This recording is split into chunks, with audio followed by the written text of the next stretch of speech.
He lost his family, lost his hope, and the world forgot his name.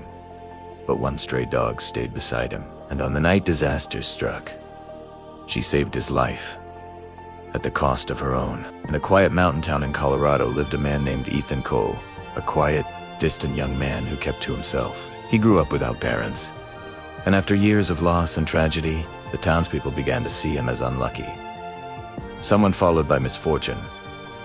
Ethan rarely spoke or rarely felt seen, until one cold autumn evening, he noticed a thin, injured stray dog lying beside an empty roadside diner.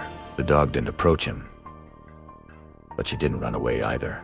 They stared at each other in silence, to souls that looked equally abandoned. Slowly, Ethan placed a piece of bread on the ground. The dog hesitated, then ate. "Guess it's just you and me now," he whispered. He named her Luna, because he found her under the pale moonlight, and because she became the first light in his long darkness months beside. Luna never left Ethan's side. She followed him through forest trails, through work shifts, through lonely nights in his small wooden cabin. She became his protector, his companion, his reason to wake up. People in town started noticing the change. Ethan began greeting neighbors. He smiled again. He laughed for the first time in years. But there was something most people didn't know. Ethan had a weak heart condition. His body tired easily. And somehow, Luna seemed to understand that. She watched him closely. Never strayed far, always alert.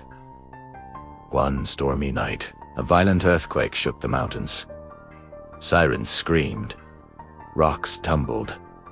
And within minutes, a massive landslide crashed down the hillside. Ethan was hiking alone in the upper forest when it happened. The trail behind him collapsed. Rain poured heavily. Mud slid under his feet. Darkness swallowed the mountain. He froze, fear tightening in his chest.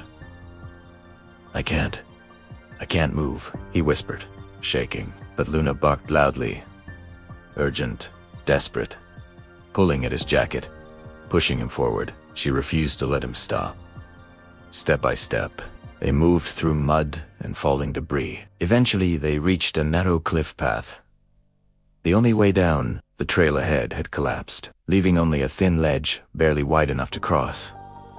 Luna stepped first, carefully, slowly, then returned to Ethan, nudging him forward. With trembling legs, he followed. Halfway across, Ethan slipped. His foot lost grip. He fell sideways, toward the cliff.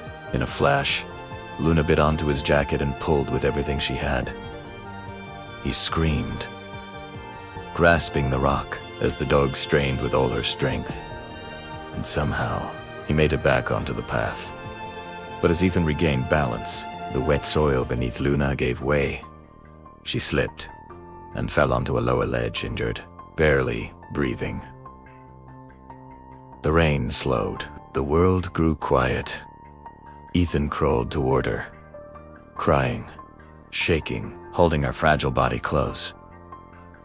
"Stay with me, please," he whispered through tears. Luna opened her eyes, looked at him one last time, and gently wagged her tail, as if saying, "You're safe now." Moments later, she stopped breathing. Days after the disaster, Ethan was rescued and later helped volunteer in search operations for other survivors. The town called him strong, a survivor, a hero. But in his heart, he knew the real hero was the dog who gave everything so he could live. At the spot where they first met, he planted a small pine tree, and beneath it, a simple wooden sign. "For Luna, the one who believed in me when no one else did." From that day forward, Ethan dedicated his life to rescue work, saving lost hikers, and caring for abandoned dogs. Because he learned, sometimes hope walks on four legs and loves more deeply than words ever could. True love is not measured by how long someone stays, but by how deeply they are willing to sacrifice. And sometimes, the ones who change our lives forever are those who never speak a single word. If someone once saved your life when you had lost all hope, how would you choose to live in honor of their sacrifice?